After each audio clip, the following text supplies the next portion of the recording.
Hey guys, welcome to Sensuki's Pillars of Eternity Beta Version Review 301BB.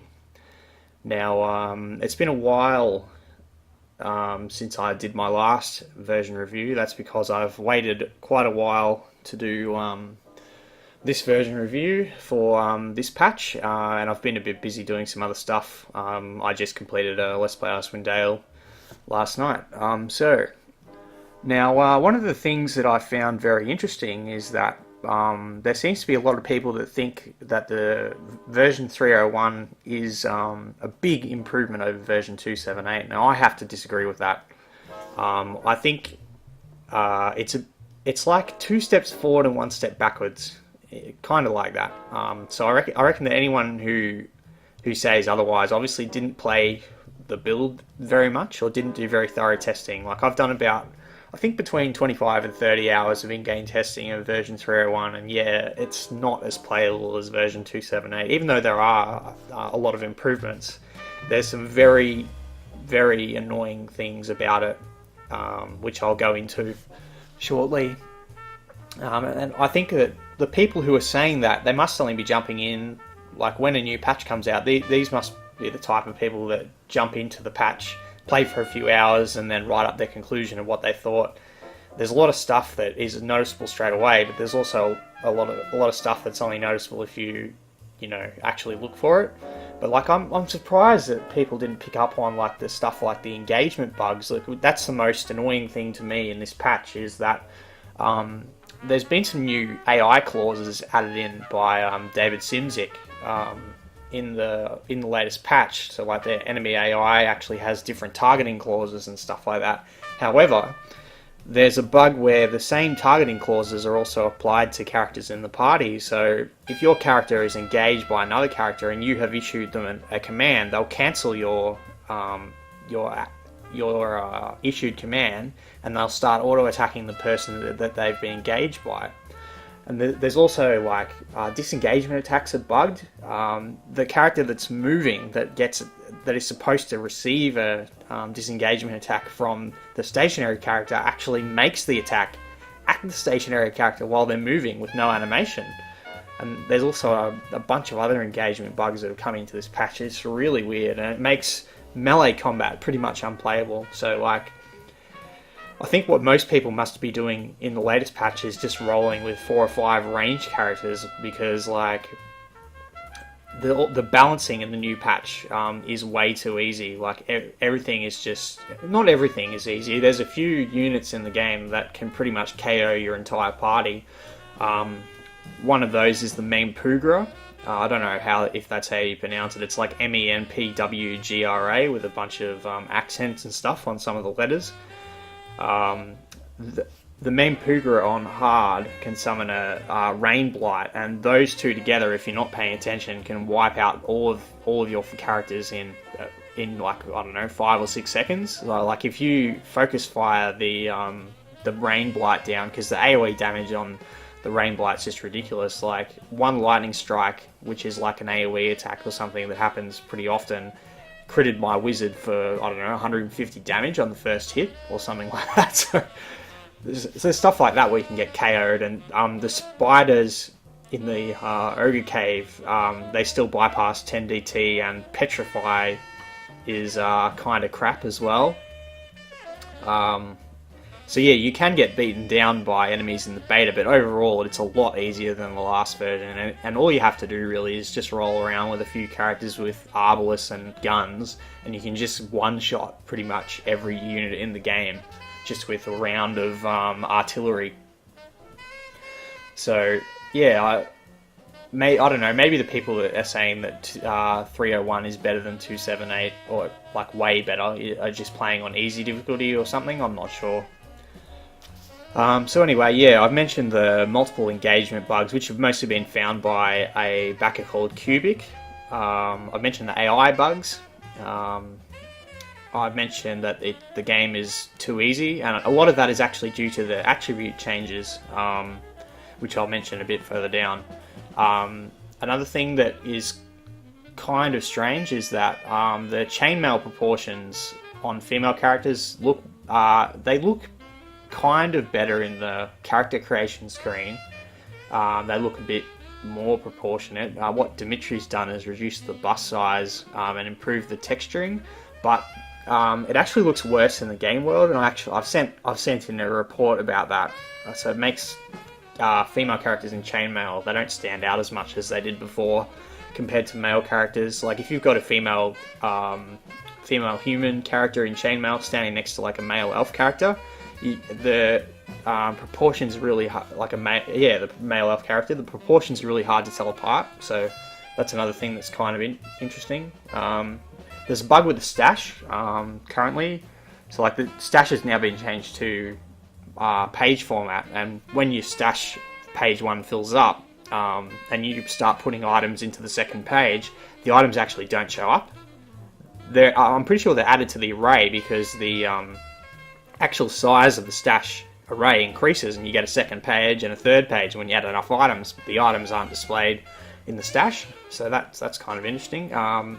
There's some shaking tiles in some of the interiors, which is kind of strange. I'm pretty sure that'll be improved in the next patch. I think they've fixed it.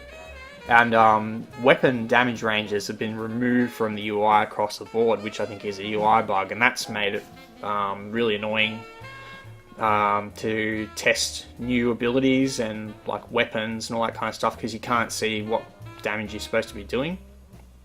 So they're just a bunch of really noticeable bugs that have come into the new version that are making it annoying. Mainly the engagement bugs, the AI bugs, and the balancing is the main issues that makes it a lot less playable than 278 in my opinion. The other ones are just minor things that I thought I'd mention. So there's also a bunch of controversial features that have been added in this version as well. The first one is that actors and objects now have a new shader when highlighted, and I don't like this at all. When you mouse over a unit in the game, they have like a really obnoxious shader that changes color. It's the color of their selection circle. It just looks disgusting, and that was like, it's really jarring, and it just looks terrible. I know some people like it, but it looks revolting in my opinion. It's worse on when you have colorblind mode off, like on the green selection circles. The shader just looks disgusting. The next thing is engagement arrows. So it's nice to be able to finally see when you're actually being engaged, but the actual UI of it, I know it's temporary. It just looks silly, just having these like a whole bunch of arrows on the screen rotating around. So that I just like these two features here, and the one that I'm about to mention, which is the backer NPC icon. Like when you go into the inn, there's a bunch of backer NPCs that have been added, and they have an icon which is shown when you hold tab and when you mouse over them. It's like a really aggressive thing, and they also have a different coloured tooltip as well. It's like, hey, this is a backer NPC, just in case you didn't notice. This is a backer NPC. These guys paid $1,000 or more to get this into the game, and we really want to highlight that this has been added in by a backer. I think it's a bit immersion breaking. So these three features actually annoyed me so much that I modded them out of the game on the first day. So, but the unfortunate thing is, to actually test properly, you have to test with the default version. So most of the testing that I've done has been with these on, which has been a little bit uncomfortable. The fourth controversial feature is the attribute system. The attributes have been improved in one way, in that now all 6 of the attributes are more useful than they were in the version 278. However, attributes now have way less of an impact on the game than they did previously, because they've changed the system so that 10 is now 0, whereas before 3 in an attribute was, considered to be 3. So something that gave you 2% would give you 6%. Now 10 is 0, and like the maximum you can get, I think, is 21, which would give you, I think it would be plus 22% if you had, a 2% thing, which would be achievable by in the first one, like a stat score of 11. So that's a massive difference. And yeah, like as a result, it doesn't really matter what you put your attributes as, and it doesn't really have too much impact on your characters. The only attribute that really makes a huge difference is probably Constitution, even though it makes less difference than before. And possibly the one that gives durations as well, but it doesn't make anywhere near as much difference as it did in the previous patch, because I could probably take some of the blame for this. Durations across the board have been nerfed significantly, and maybe too much, because it's either too much or the amount per point needs to be raised. I think it's a combination of both. They've probably been nerfed too far, but the amount per point that you get in the past version 278, you probably got too much extra durations from attributes. Now in the new patch, durations have been nerfed, and you also get less amount of durations from having maximum points in the attribute that governs that. So it's kind of like completely the opposite to what it was in version 278. So the balance of that is completely out. So I think moving forward, they really need to have a look at improving the impact of attributes on characters. The next controversial feature is the new godlike heads. Dimitri's added hair to all of the godlike models, and yeah, I'm going to say it looks not great. It doesn't interact properly with the actual godlike head features. I really preferred them when they didn't have hair, and with the hair in there, it like clips in. There's like clipping with the natural features of the godlike, like the horns, stuff like that. It just looks bad. I'd prefer to have. I think he said he was going to do new heads, but he ended up adding hair to the current models. I just prefer them how they were, to be honest. I reckon they look worse, so that's just my opinion. Pathfinding is worse than the previous version. They did improve a couple of things about it, but there's also many things about it that are worse. Like in general, pathfinding now is like, it's not as bad as it was in version 257, but it's worse than version 278. So that's something that also makes combat a bit more unplayable. There's like a wireframe character outline in interiors when you're on you're behind a wall or something like that. That's good. But it's not as good as the method that the Infinity Engine games used, where you could just basically see the character through the wall in a different shader. So I don't think the wireframe implementation cuts it. I reckon that's a waste of time doing that. You should just try and implement the shader that the Infinity Engine games had, where you can actually see a character through the wall. But it's like, it's clear that the character is behind something, because the wireframe just doesn't look good. And I spoke about the duration nerf before, and yeah, the other one is the female chain proportions. So that Dimitri's been working around the female armor proportions, and I'd say that the new proportions are actually worse than the old ones. So now probably the best proportion in the game would be one of the cloth, I think it's cloth armor, and probably scale armor. So anyway, besides these bugs and controversial features, there have been a lot of improvements in version 301. It just hasn't made the game more playable. The first big improvement that is noticeable is the health system. In the other versions, characters ran out of health after a few fights. Now it's noticeably better. But it's hard to tell how much better it is because the game is too easy. So, but it is definitely a step in the right direction. So, yeah, I was a bit skeptical about the massive health numbers, but I reckon it's a good thing.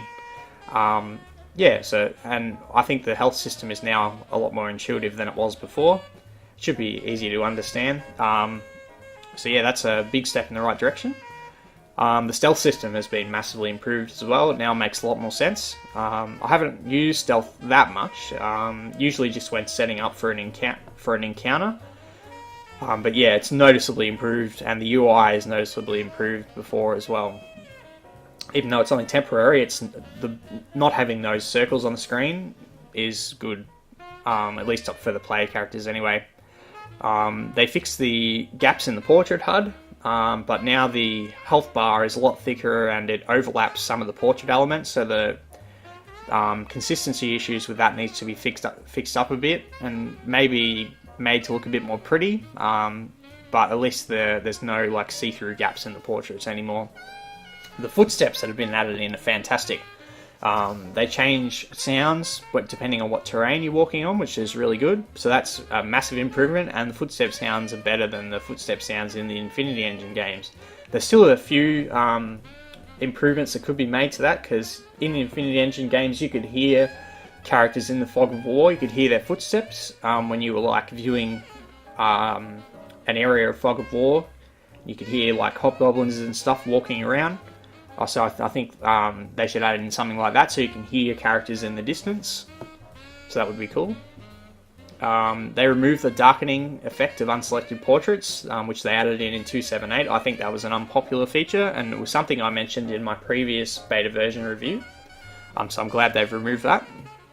Dimitri's improved the female breastplate proportions. They're now better than they were in version 2.7.8. I think they're sharing the same proportions as the current chainmail that he's done. And it does look noticeably better than the previous version, but maybe it should be changed to be more like the scale version, just so that it's consistent and it's actually noticeable in the game world. But that is a step in the right direction. Corpses are now lootable objects, and they have I don't like the shader that's being used for ingredients and corpses though. When you press tab, I prefer the blue outline of containers to be used for those, and for some reason they've added in a shader that blinks. The blue outline that was used in the Infinity Engine games and the blue outline that's used in Pillars of Eternity for containers would have been better. I don't know why they just haven't used those, but it's an improvement anyway. It's good that you can actually loot portraits rather than the gear just dropping on the ground. Sorry, not loot portraits, loot corpses. The 16 slot inventory is or inventory is a noticeable improvement over the 8 slots. So I'm glad that they've done that, and now the characters get the same amount of slots as they had in Infinity Engine games. Just feels a lot better. Stash is now accessible anywhere. It kind of feels a bit superfluous though.